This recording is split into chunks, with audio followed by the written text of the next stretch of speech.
दोस्तों, अगर आप भी शुभमन गिल और रोहित शर्मा को महान खिलाड़ी मानते हैं तो वीडियो को लाइक जरूर कीजिएगा। दोस्तों, बच्चा समझकर जब गिल से गाली गलौज पर उतर आए जॉनी बेयरस्टो, तब गुस्से में सरफराज और गिल ने बेयरस्टो को ऐसा लताड़ा कि वो तो किसी को मुंह दिखाने लायक नहीं रह गए। तो आखिर क्यों बीच मैदान में हो गई इन तीनों खिलाड़ियों के बीच तगड़ी जुबानी जंग? आखिर क्यों इन तीनों खिलाड़ियों के बीच जमकर गाली गलौज देखने को मिली? ऐसा क्या बदतमीजी की थी बेयरस्टो ने, जिसके बाद तो गिल और सरफराज ने भी उन्हें उनकी भाषा में मुंह तोड़ जवाब देकर उनकी बोलती बंद कर दी। उस हैरत अंगेज लम्हे का पूरा वीडियो हम आपको दिखाएंगे, लेकिन उससे पहले आपको क्या लगता है कि गिल, सरफराज और बेयरस्टो में कौन सबसे खतरनाक बल्लेबाज है? अपनी राय नीचे कमेंट बॉक्स में जरूर बताएं।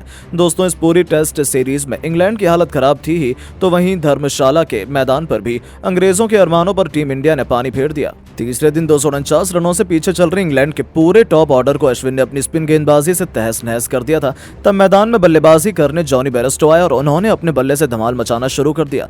तभी घमंड में चूर इस बल्लेबाज ने भारत के युवा खिलाड़ियों से ही जुबानी जंग के साथ साथ गाली गलौज पर उतारू हो गए और फिर बीच मैदान में कुछ ऐसा भयंकर विवाद हुआ जिसने तो पूरे क्रिकेट जगत को हैरान रख दिया।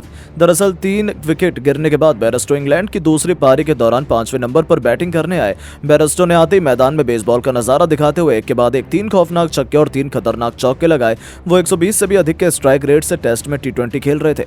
2-3 छक्के लगाने के बाद तो बेयरस्टो का गुरूर भी 7वें आसमान पर था। उन्हें लगा कि वो तो किसी भी गेंदबाज को धो सकते हैं। इसी दरमियान ओवरों के बीच में शुभमन गिल और जॉनी बेयरस्टो के बीच बहस हो गई। सरफराज खान भी पीछे नहीं रहे, उन्होंने भी बहती गंगा में हाथ धो लिए। बेयरस्टो ने इंग्लैंड की दूसरी पारी के दौरान शुभमन गिल से एंडरसन के साथ हुई बातचीत को लेकर सवाल किया था, पर इस पर गिल ने करारा जवाब दे दिया। जी हां, जॉनी बेयरस्टो ने गिल से पूछा आपने जिमी को थकने को लेकर क्या कहा था और इसके बाद आउट हो गए थे। तो फिर शुभमन गिल ने उनके सवाल पर रिप्लाई देते हुए कहा तो क्या ये आउट शतक के बाद हुआ? आपने यहाँ कितने शतक लगाए हैं? गिल के मुंह से ये करारा जवाब सुनकर तो बेयरस्टो की बोलती बंद हो गई थी।